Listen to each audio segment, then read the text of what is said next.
Have you ever suffered a crushing, embarrassing, infuriating defeat in your music career? Look, you wouldn't be the only one. It would be quite unusual for a musician or a music entrepreneur to go their entire career without encountering some serious hardship. I've been there myself. But when do you give up and move on? Most people quit after the first defeat and after a long, hard road with a second, a third, and fourth offense. The crowd tends to get thinner and thinner. More and more people give up. It's not that you can avoid failure. It's what you do with it that's going to make all the difference. And that's what we're going to be looking at in this episode of the New Music Industry Podcast.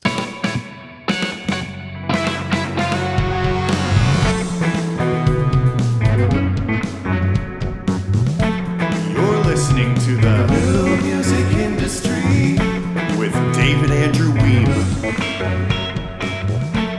Today I am passing the mic with former manager of the Police. He's worked with countless artists whose names you would surely recognize: the Bangles, the Go-Go's, REM, and others, and the man that hardly needs an introduction, Miles Copeland. How are you today, Miles? I'm very fine. Of course, you forget the Police and Sting and Squeeze and but the Bangles and the Go-Go's were very important. So I'm glad you mentioned them. And REM, of course.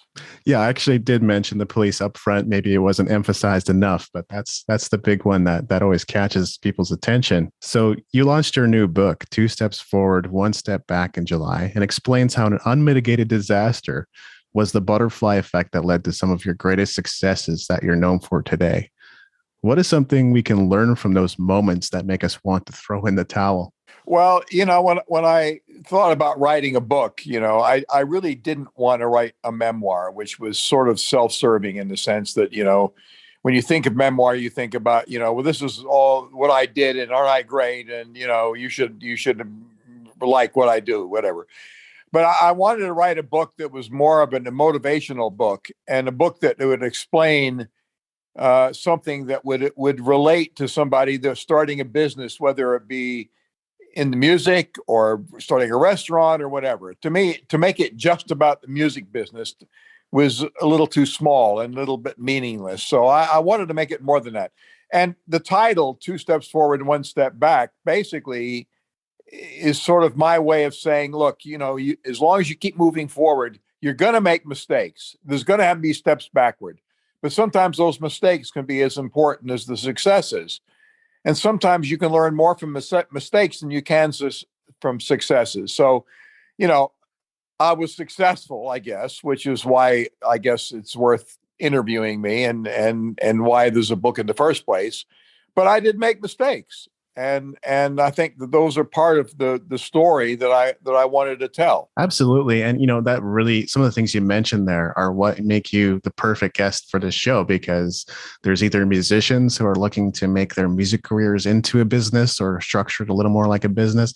And there's going to be artists and managers and executives and maybe even people who want to start their own record labels or studios listening to this show. So, what you said about starting a business is really, really spot on. It's a big part of what we do. Well, the other thing is that I tried to, there were some lessons that I thought were important to put forward, that sometimes people don't think about.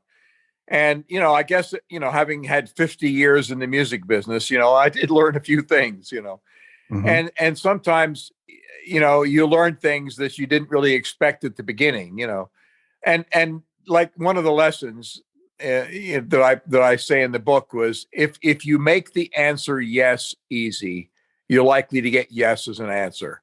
If you make the answer no easy, you're likely to get no as an answer. Now that sounds pretty simple, but I use the example of when I had the Police and I wanted to get a record deal, and I knew I had nothing to recommend the group other than a great record. I couldn't walk into the record company, and whether it be A&M or any other record company, and say, I got a great tour. They got a big fan base. This is a slam dunk hit. I actually had nothing. The band had no tour. They had no fan base. There was no press. There was nothing, basically. All I had was the record. So I went into the record company and I said, look, here's the deal. The record's yours. No risk. Tell your salespeople they can press up as many as they think they can sell. Only thing you have to do is pay me the highest royalty that you can pay when it sells, and if it sells. So the A&R guy, here he is, he's looking at doing a record deal, and I've eliminated all of the question marks that would be going through his head. He wouldn't be asking himself, will this eat up my budget for the year? So, will my boss be angry at me if it's a failure? All those sort of negatives that would have stopped him from signing, he eliminated. So all of a sudden, he would listen to the music and decide whether he really liked the music or not, and thankfully he did like it. And we made the deal, later on, again, with Jerry Moss, I knew that if I got Jerry Moss to, cut a check, he's going to want to listen to the music. And he listens to the Buzzcocks or the Cramps or Wall of Voodoo or whoever, he's going to say no, So I said, look, here's the deal. No money. I don't need your money. Just have your salespeople press what they think they can sell. I'll deliver the records. And I guess Jerry Moss just decided, well, what the hell? What have I got to lose? So he said yes.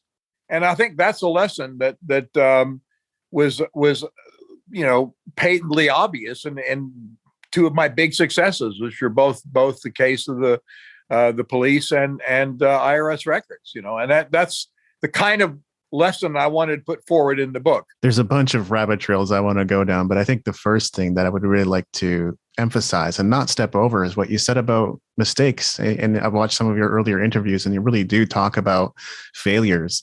And so why is that such an important thing to look at? Well, because I think everybody has failures, and a lot of people get depressed from them and think that they can't, okay, it's over. I remember somebody saying to me when I had Star Trucking and basically lost everything and was on the verge of bankruptcy. And one of my agent friends said, well, Miles Copeland's over. Well, as my father once said, he said, there's a difference between being poor and being broke. Poor is an attitude.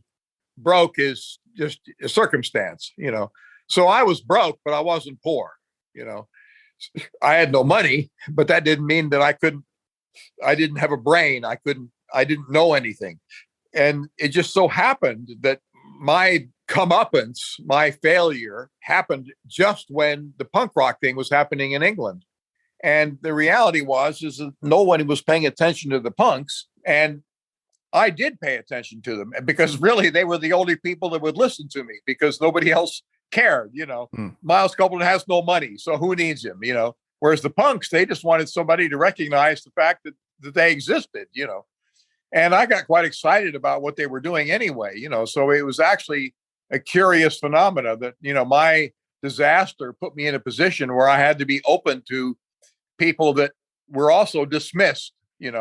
Because the music business completely dismissed the whole punk rock thing, And I mean, even A&M Records, they dropped the Sex Pistols, they signed them. I think they were with the label for 3 days or something before they got dropped, But, that was really, I came along at a time when no one was paying attention to punk rock in England.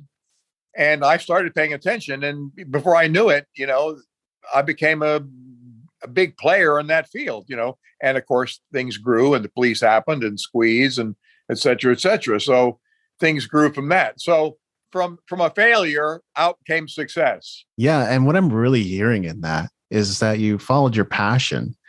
A lot of people will either pay lip service to it or talk about following their passion when in fact, they're more worried about the marketability of something. But you went ahead and followed something that you're interested in. I had a very simple rule. It was this: don't look for what other people tell you is going to happen. Just look yourself, be honest with yourself. Do you like the music or not? Do you like the record or not? Do you like the food or not? Whatever it is, the business is, And the reality was, I said, look, I like this record. I like this music. And I'm not so crazy that I can't be the only person in the world that's going to like it. So all I need to do is find the people like me who will like this music, So I really went with my own likes, And a lot of people are afraid of their own likes. I've had experiences with people where, friends of mine will come over and I'll play them a new record or something, and I'll ask them, what's the song you think's the single? What do you think's the best song on the record? And inevitably they'll choose the song that is the hit song, And I then say, well, you should be an A&R person. You've got a good ear. You should. Oh, no, I can't do that. I can't. They don't have the faith in their own judgment. And the reality is, when you're driving down the highway, and you're listening to radio, a song comes on you don't like, you change channels. So everybody is an A&R person. Everybody is making choices. Just be honest with yourself, and make the choice. If you can make the choice, why not? You could be an A&R person. And the only caveat, of course, is that, and I also say this in the book, is that I entered the punk rock movement with no money. So the reality is, things had to be affordable. If the Go-Go's had said to me, well, we want $1 million, I would have said, well, sorry, I can't sign. So the reality was I was the only game in town and the price was right. So we made a deal. Yeah, you make some excellent points there. We can all make recommendations. There's all things that we're interested in. And if people are interested in us, then they're, by virtue of that, are going to be interested in what we share with them as well. Yeah, that's one of the points of the book, really, was to say, you can have, if you believe in yourself, and you believe in what you like, all you need to do is find other people like you. Yeah, believing in yourself. That's a big one. How would you unpack that for our listeners? Well, in my case, look, let's be honest here. I went to, college in Birmingham, Alabama, and then I went to Beirut, Lebanon, and to do my MA degree, thinking I would go into Middle East, into Middle East business of some sort. Prior to that, I'd been in Egypt, Lebanon, and Syria. So these are not centers of rock and roll. These are not centers of where you're going to be listening to great music. So there was no breeding ground. There's no training. I didn't know anything. And when I went into the music business, I literally didn't know anything. I didn't know which clubs booked groups. I didn't know who the agents were. I didn't know who promoters were. But the reality is I knew what I liked. And I went with that, basically, and I found people that could play music that I liked, and I figured out a way to get to the marketplace, and it really wasn't that difficult because I had the energy and the will to do it, But I run across so many people who have great ideas, but then you say, okay, well, go do it. Then it's, oh, well, I can't do that. I can't do that. Well, why not? Circling back to something that you said earlier, your book really makes a point to say it's not about trivializing failures and it's not about boasting about your accomplishments. I had to make a similar decision for my own book, The New Music Industry, a few years ago to make it authentic and not just an encyclopedia of music and knowledge. Why did you feel that was an important decision? When I wrote the book, one of the things that occurred to me all the way through is that, first place, there were things that I'd forgotten. I'd done a lot, so I had to do some research. And as I was researching, I talked to people I hadn't talked to in many, many years. I also read other people's books, to find out whether what I was saying was accurate, because a lot of people wrote things and either they forgot or they cut, they little bit of poetic license, there were a lot of things wrong, about the Police and about a lot of the bands, So I decided that if I wrote a book, it at least had to be honest. It had to be straightforward and it had to be real, And when I was asked, do you want a ghostwriter? Somebody had to help you write it. I said, no, I'm going to write every single word. I want it to be from me. I'm telling people that I wrote it and I want it to be honest, and it really is an expression of, what I think. I did have to correct some things because I got dates wrong or I didn't, I couldn't remember everything accurately. So I had to talk to some people, and it took, well, I guess, I don't know, 6-7 months to write, to check on things and whatever. But I did order, books from Jules Holland and Chris Difford and all the Police guys and even Luke Sky from Fashion, and I spoke to William Orbit and, Pat McDonald from Timbuk3 and all sorts of people to try to get the reality of what really happened, and that's really what the book was about. It was about my experiences, but experiences that would relate to any business and lessons you could learn from what I went through that could be applied to any business. That was basically the idea of it. Yeah, memory is a funny thing. None of us remember everything accurately, right? So I really appreciate your commitment to accuracy and authenticity and detail, that you went to the trouble of collecting all these stories. I also like that you said you chose not to use a ghostwriter. I think your book came out better because of it, if I'm being honest. What do you think? Yeah, one of the things I was afraid of was that, I would have a publisher say, well, Miles, we need more dirt, come on, let's have some stories about Sting doing some naughty stuff, or the police or whatever, But thankfully, the publisher just let me get on with it. He made a few suggestions, but nobody wrote anything or rewrote anything or whatever, So it really is, I did the book basically, so I couldn't really, talk about my life in the music business and then have somebody else help me write it. It just wouldn't have sounded right, So, honesty and being straightforward, and, it is what it is. That's the kind of, what I was saying in the book, it is what it is. And I made mistakes. I learned from them.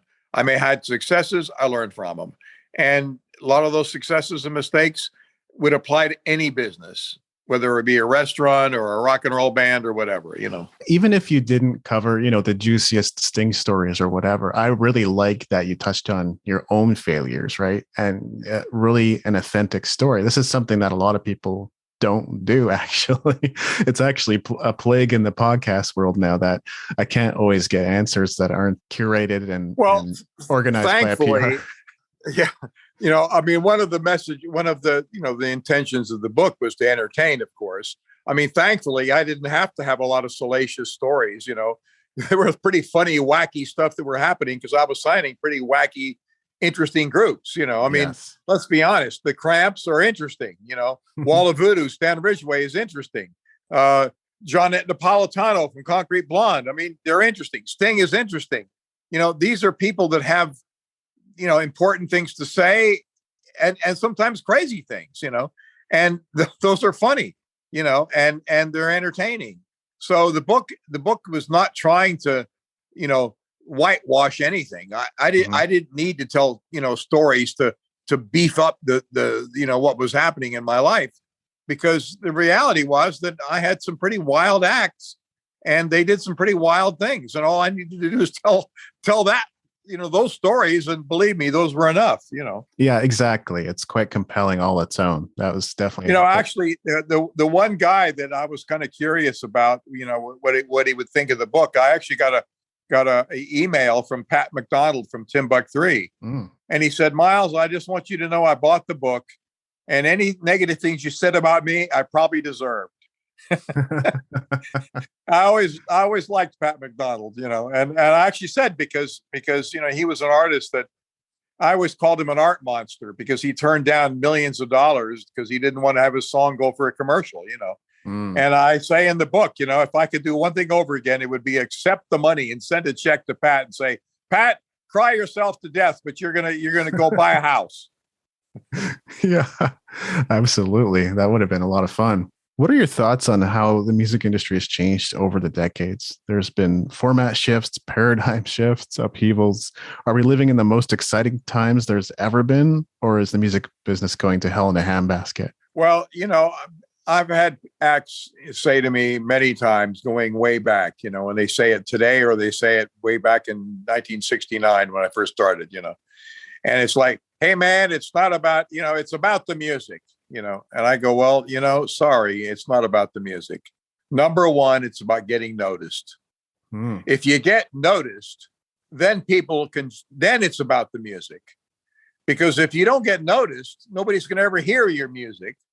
So it doesn't matter. So what's important is you need to know how to get into the marketplace, how to get noticed, whether it be like Elvis Presley wiggling his hips, or and wearing funny clothes, or the Beatles with long hair, or Elton John's wild antics, and any of these things. But if you look at a lot of the biggest acts, they all were, did something that got them noticed. You had to get noticed first, and you can get lucky. It could be a song, that just captures the imagination, and off it goes and goes to number one or something, But I always look for things that would get noticed, the Bangles or the Go-Go's, I mean, when I first met the Go-Go's, I mean, it's 5 girls. You thought, well, 5 girls, that's a good gimmick. That's kind of cool, And it turns out that's the reason why they didn't get signed. Yes. They were all girls, But to me, it was cool that it was all girls who wrote their own songs and wrote their own music and were great and were vivacious, and the kids loved them. And what's not to like, So, but I looked around. I was the only A&R guy in the room who was ready to sign the Go-Go's.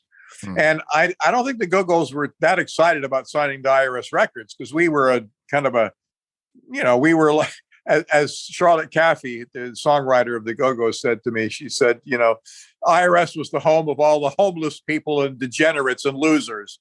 If you couldn't get a record deal, you went to IRS Records, So we signed up a lot of people that just wouldn't get signed anywhere else.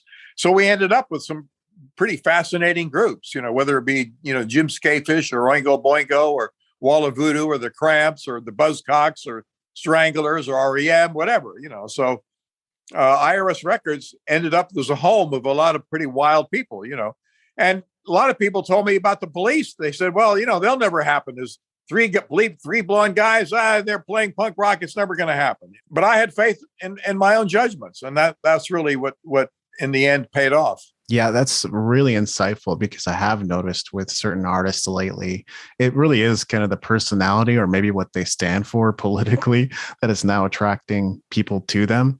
And the music is almost secondary in its own way. It's like it's there and it's available and people can go listen to it, but they're drawn to the personality that shows up on TV or in a podcast or maybe just tweeting all day long. Something I've seen with certain artists that people really gravitate towards, it seems. Yeah. So the music business really, I mean, the delivery system has changed. Now you can go to the internet. You can do more things on your own, but you still have to do them. Yeah. The lesson, you still have to get noticed. Maybe there's a different way now, but the job is still the same. Get noticed. Then have music people like. So I don't think the music business has changed as much as people keep wanting to say it is, because they're looking at, they're looking at the delivery system.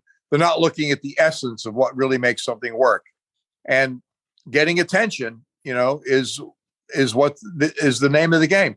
I mean, look, if you want to learn about, how to get attention, look at Donald Trump, I mean, here's a guy that got elected by just being nuts, Yeah. I mean, there's probably a lot of fans out there, but, let's be honest, the guy used the media to his advantage, same way as Malcolm McLaren did, as I say in the book. They were people who knew how to get attention. And then you can vote one way or another. You can decide you're going to buy the record or not, or you're going to vote for the politician or not, or go to the restaurant or not, but you get noticed. I'm really internalizing that lesson. I have a lot of great content out there, and I'm super consistent and regular with the delivery of it.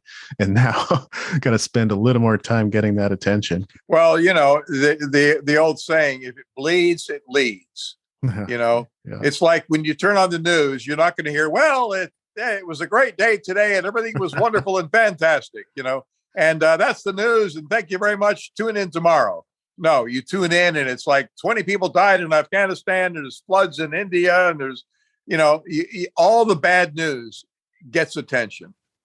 Oh, exactly. And the media is a great lesson. I think if people want to learn how to, how do you get attention? Turn on the TV, watch advertising. How does an ad get your attention? Why do you buy this can of beans and not that one? Why do you want to buy cornflakes instead of, look at the commercial and ask yourself, okay, why is this commercial working for me and this other commercial isn't? And just by being honest with your own judgment, you can learn a lot. I mean, I think you can learn a lot just by turning on the TV and watching commercials. And you can Yes. say, well, one of the things that you do notice in commercials is the consistency of certain companies will do, like there'll be a one particular spokesperson, or be for an insurance company or something, and this person will constantly be there, or the gecko, the for the insurance company, or Target has this circle, and they keep hammering that home because the job is they're going to have 30 seconds. They don't want to spend time telling you about the product.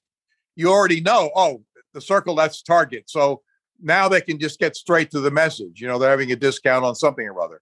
So I think that you can learn a lot just by watching TV, whether it be a movie. Why? And you ask yourself, why does this work for me? Or why doesn't it? Excellent points. I mean, these days when I flip through Instagram, it's no longer to see who's bragging and who's doing what and who traveled where. I'm just looking for the thing that interrupts my pattern completely. And I'm forced to pay attention to. And then I analyze and model and create something like it in my own Instagram feed. Like that's now my won't when I'm looking at Instagram. It's no longer just to for pleasure or for fun. Well, I always say to people, you want to get attention. I mean, if Kiss walk into the room all decked out with blood dripping from Gene Simmons's mouth or something, you're going to notice it, and in walks another group that are wearing spandex trousers and look like every other group. You're not going to notice them. I recount in the book, one story of a band that came to we signed at Iris Records. I asked them how they got their name, and they gave me some lame idea. Well, we put names in a hat. I said, well, but there's no story to that, And I said, look, put yourself in the shoes of a journalist. Your job is to do a review of this group. And one question is, okay, how'd you get your name? And your answer is, oh, we put the names in a hat. Oh, that's how you got your name? Well, that's not interesting. Well, that means you're going to get a couple of lines in a review, but to make up a story, a spaceship landed from Mars and it had the name of the thing paint. All of a sudden, it's like, as crazy as it, the crazier in a way, the better, because the journalist is sitting here thinking, well, at least I can write a story, So make it easy for them. Exaggerate, when Stewart gets asked about, how did he come up with the name of the Police? He had a great line. He said, there are cars all over the world driving around with the name of my band painted on the side. And when you think about it, that's a great line. It is.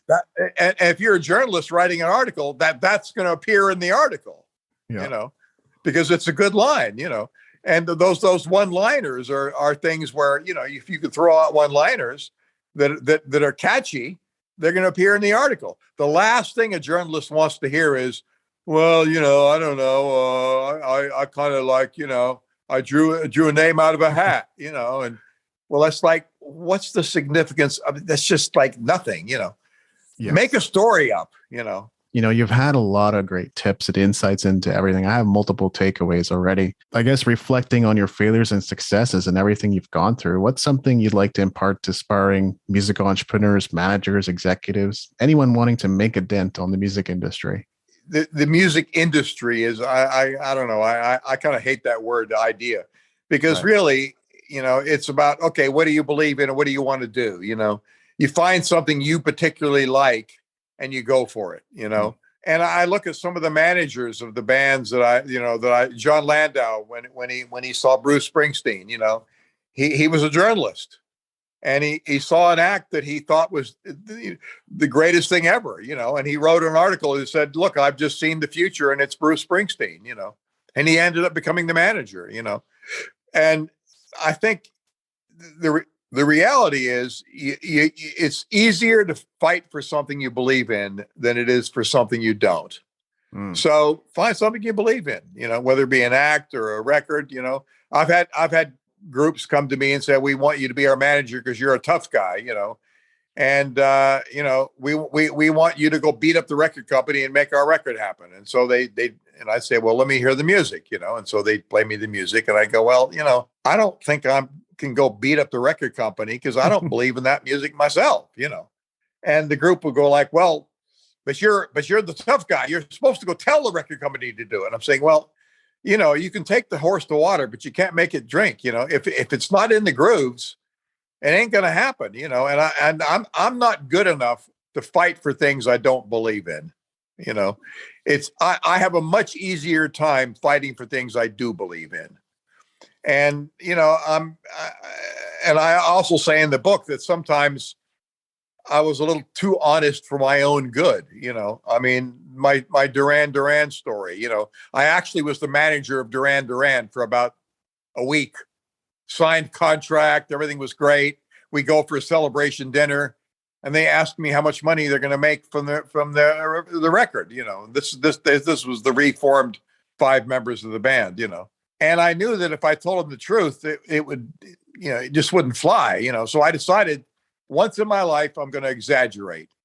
So I exaggerated. I said that we could get probably 4 times what I thought we really could. So I thought I had exaggerated enough and that they would be excited by that. Well, the next day they call me up and they say, you're not the right guy for us because you don't believe in us. And I say, well, what are you talking about? I thought they'd smelled a rat. I thought they'd smelled the fact that I had exaggerated. No, they wanted a lot more. They wanted even more money. And I just said to them, look, guys, I'm sorry, I'm not good enough. I doubt I could get you the money that I actually said I could get, but there's no way that I can get the money that you want. And if you can find somebody you can, by all means, make a deal with them. Well, of course, the group ended up making a deal for peanuts and their record didn't happen, you know. So, but of course, they did very well touring. So basically, you know, I was not a great liar. And over the years, you know, one of the fallacies, I guess, you know, some managers are very good at lying. They'll tell an artist what they want to hear. And unfortunately, I'm not particularly good at that. And I said, that's one of my failures. I liked artists like Sting. When Sting said to me, just tell me the truth, you know, don't lie to me. And I respected that, you know, and I respected those artists that wanted the truth. I did not respect those artists who wanted me to tell them what they wanted to hear, you know, because the reality is if that's the artist you sign, then you're going to have to lie to them all the time, you know, and I just was not prepared to do that. So I did very well with Sting for 25 years, you know, with Jules Holland, with so many other bands, because I told them the truth, you know. Something that I often share with artists who are looking to get booked more often is when I'm reading their bios, it often says something about how many radio stations they've been played on or what festivals they played. And I said, that's all great that, you know, you have this great quote and you played at this festival and you've been on these 18 radio stations and you won this award, but where's the story? As a booker, if I can't tell your story, how can I promote you? How can I get you into this event?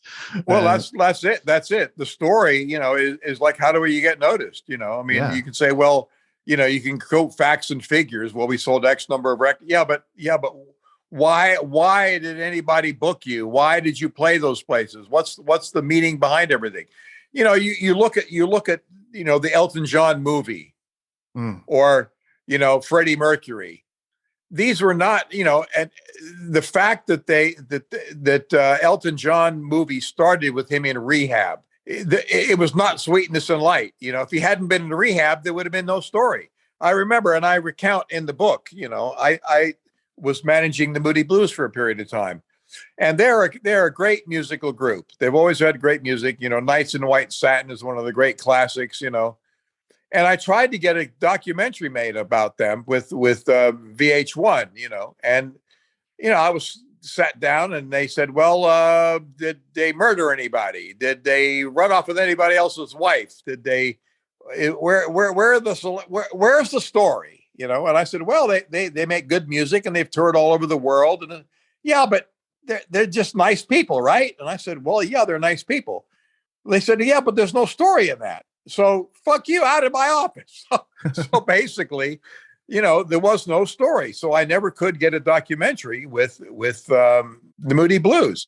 You look at the latest documentary on the Go-Go's and, you know, you'll see in that, I mean, I'm in it, thankfully, but the fact that the group broke up and they sued each other and they were into drugs and all these other things, you know, and they had a #1 record, you put the two together and all of a sudden there's a story. There is a great story to the Go-Go's, Yeah. you know? And I think that's what made the documentary work. If it had all been sweetness and light, they sign IRS records, they have a number one record, they're all nice girls, it's all happening. No, it was nuts. You know, they broke up and they sued each other, they hated each other, then they reformed, you know. There's a story there. There's a story to a lot of the bands that have succeeded.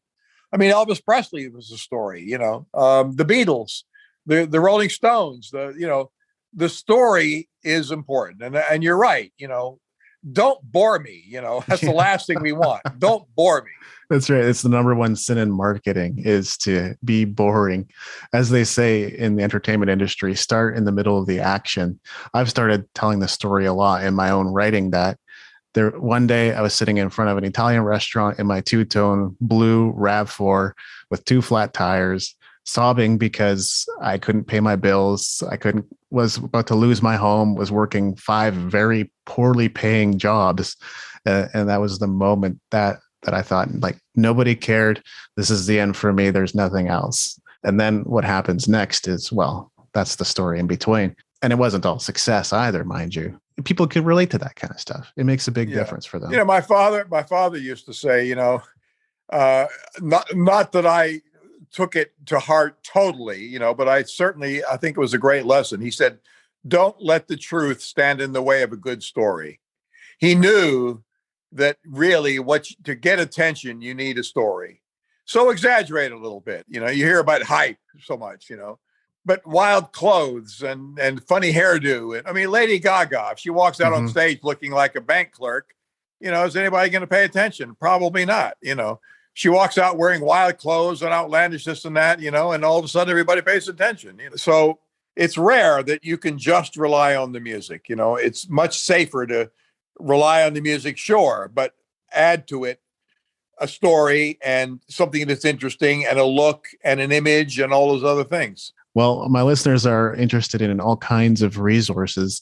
So I want to ask you if there's any books that have helped you on your journey. I don't read books that much. You know, I watch TV and I used to read a lot, but I don't read much anymore, to tell you the truth. It's one of my failings, you know, but I'll read magazines to see what the news is, and I'll watch the news, you know, but I like to switch. I watch left wing and right wing and all the different things. I don't want to be I don't watch just MSNBC, let's say. I also watch Fox, you know. I watch the regular news. I watch Al Jazeera. I watch France 24. I watch the BBC because I want to hear different inputs because you get jolted. If you only listen to what you want to hear, you're going to miss everything. You know, you're going to miss a lot of things, and you're going to only see things in one way. And sometimes it's the tangent that works. So I always want to be open to a left field tangent that I never expected, you know, like my life. I mean, I never expected to be in the music business, you know. The Police never expected Roxanne to be the song that changed their game, you know. In songwriting, you know, the songs that I do these songwriter retreats, you know, where I put Keith Urban together with the two Go-Go's.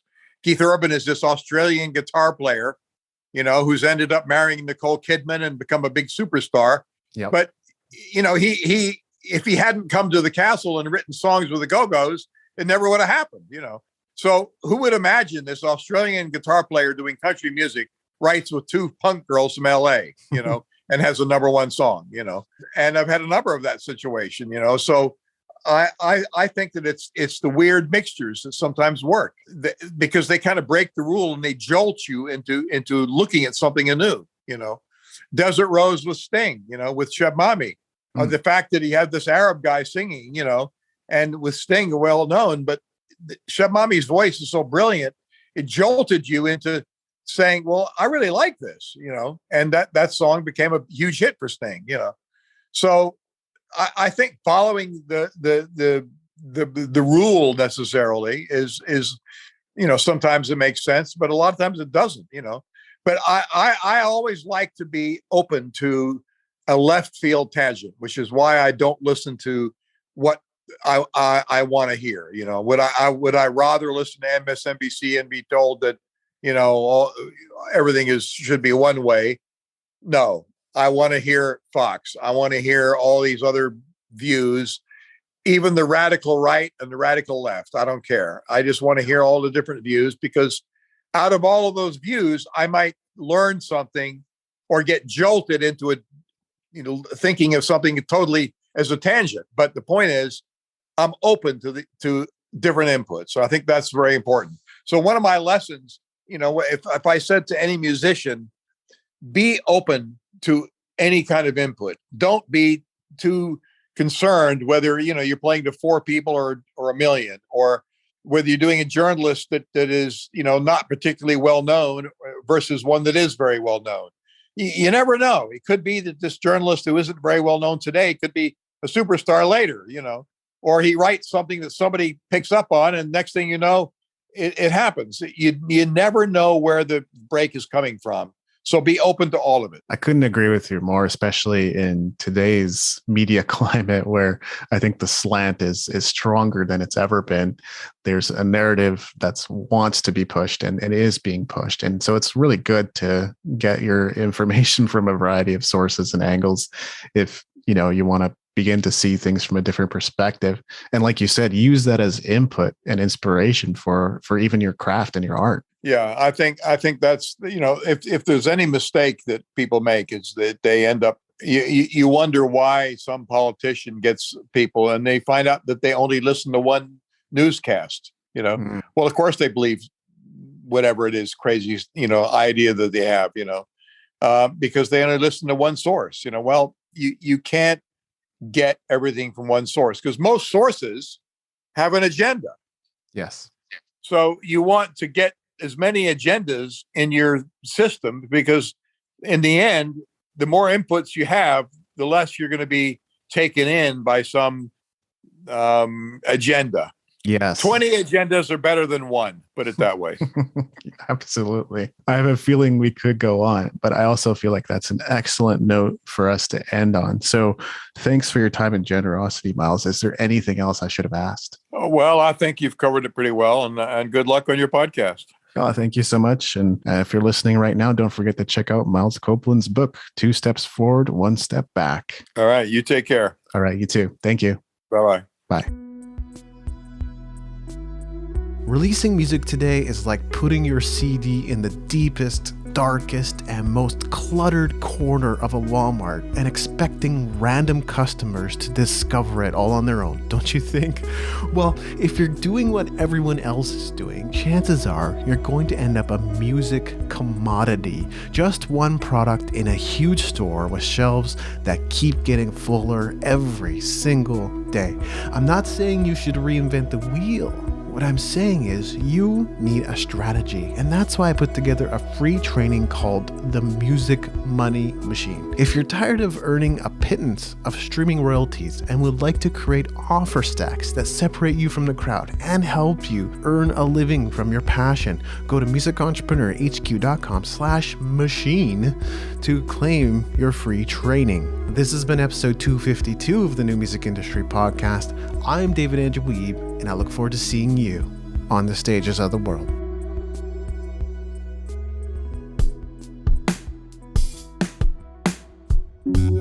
Thank you for listening. Music in this episode was brought to you by Brian Young. Wherever you're listening to this right now, please consider leaving a 5-star review and comment to help us get the word out about the podcast.